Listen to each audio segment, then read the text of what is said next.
I'm Christina Stanley, CEO and founder of Fictionary. In this video, I'm going to show you how to end a scene in a novel that will keep your readers reading. Do my scenes end with a sense of uncertainty? Leaving readers with a sense of uncertainty at the end of a scene maps to the scene exit hook story element in Fictionary. This is the thing that will keep the reader engaged and wanting to read the next scene. Let's look at how to do this in Fictionary.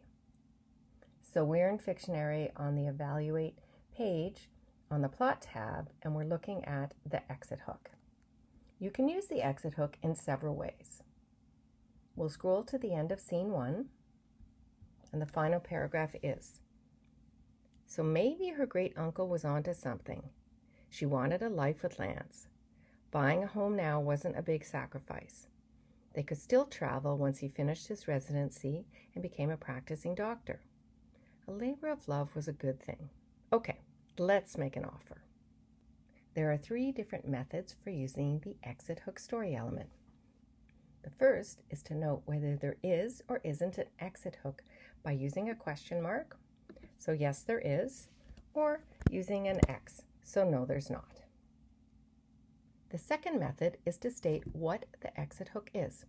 I like this better because it means I can articulate it, so I'm sure I have an exit hook.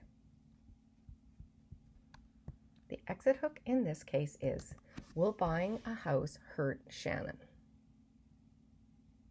The third and more detailed way to use exit hooks is to fill out the exit hook with different types of exit hooks. In this scene, the exit hook type is an emotional cliffhanger. So remember, that's what internal threats or stakes the character is facing. Here, we'll put EC for emotional cliffhanger in front of the same exit hook, will buying the house hurt Shannon? Let's look at the end of scene 2.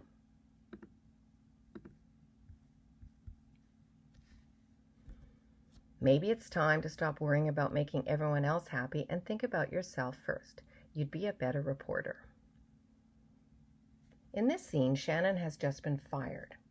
So this is a reaction cliffhanger. And that means, how will the character react to what happened in this scene? So here, I'll put RC for reaction cliffhanger, and what will Shannon do next? Let's look at scene 5. The ending of the scene reads, great. Until he could train the dog not to pee on him, he'd make sure the mutt stayed out of his cabin. He was more concerned Debbie hadn't mentioned her husband's disappearance or the dog in the interview. Was she someone he could trust or not? In this case, we're looking at an action cliffhanger. What external threat or stakes is the character facing? So here, we enter AC for action cliffhanger, and can Jake trust Debbie? We'll move on to scene 6. Only silence remains in the front hall. Daddy forgot to come and say goodnight, but he didn't let the porch person take Sheba, and the boy is happy. This is what's known as a deceptive cliffhanger. It doesn't feel like a cliffhanger, and it gives the reader a false sense of security. So here, we'll put DC, who is on the porch. Now we'll move on to scene 11. In this scene, Lance has been texting with Shannon, and he tells her he loves her. So at the end of the scene, she closed the laptop and buried her face in her pillow.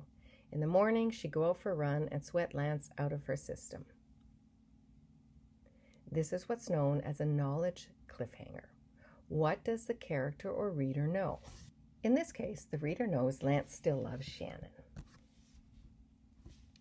The next type of cliffhanger is a foreshadow cliffhanger, and this only works in novels in past tense, and only the past tense narrator can foreshadow. So I don't use this technique, but if you did, you would put FC before the cliffhanger.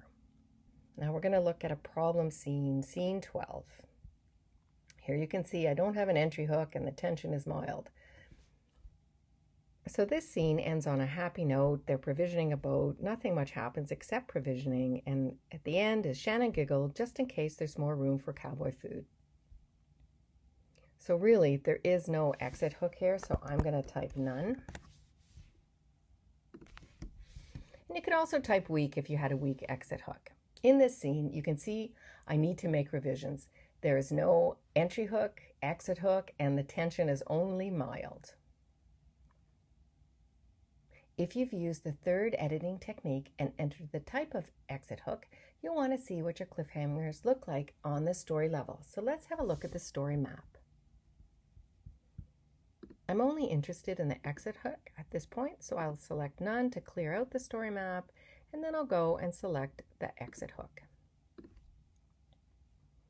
Here you can see I've used the emotional cliffhanger, the reaction cliffhanger, emotional cliffhanger, action cliffhanger, and deceptive cliffhanger. I can review across the entire manuscript and see what types I've used. This way, I'm in full control of the types of endings and what I want the reader to feel at the end of each scene. I can see if I've used any of the exit hook types too much or too little.